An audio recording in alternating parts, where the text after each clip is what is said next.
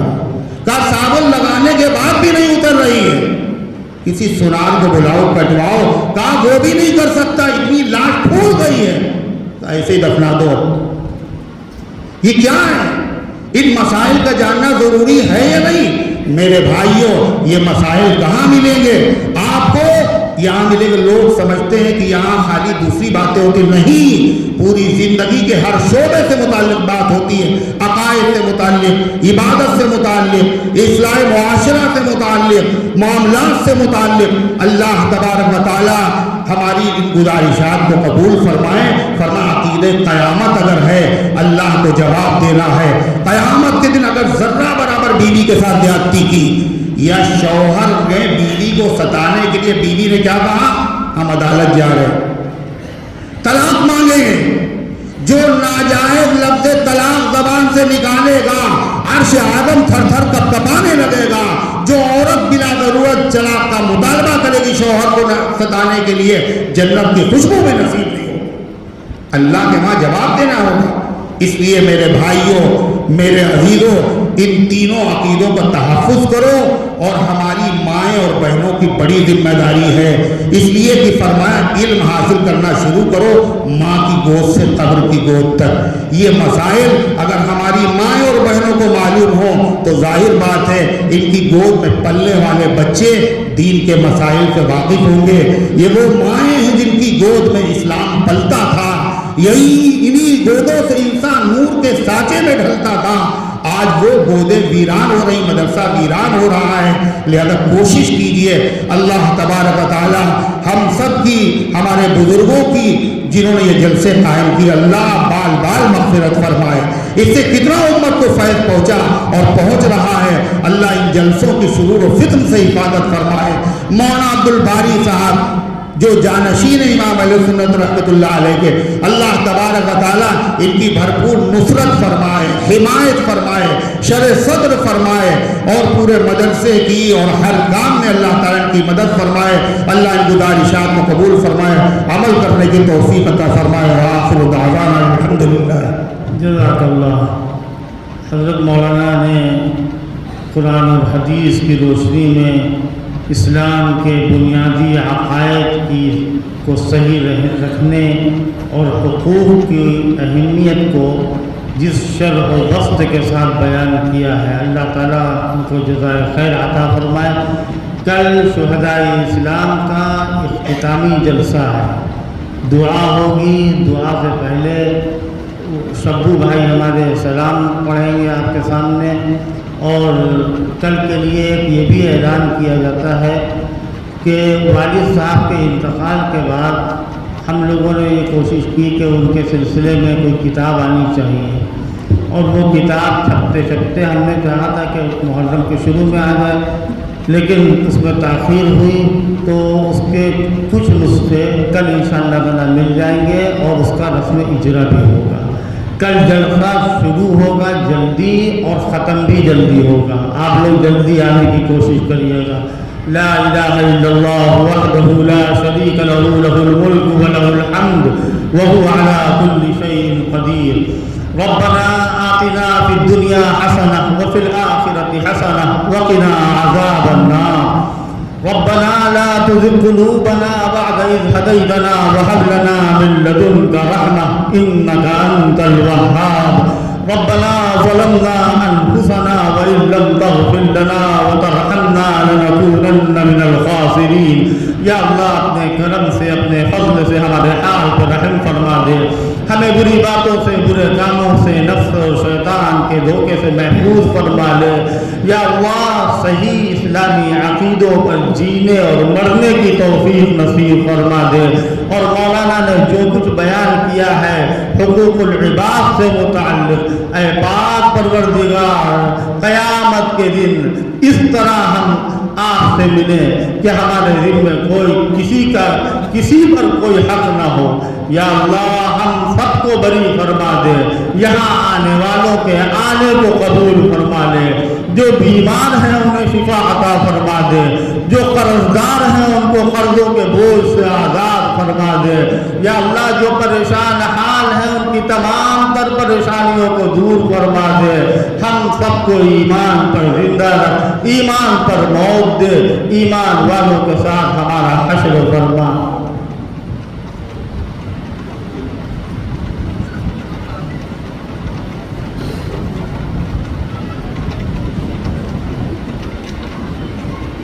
بہت ساری دعا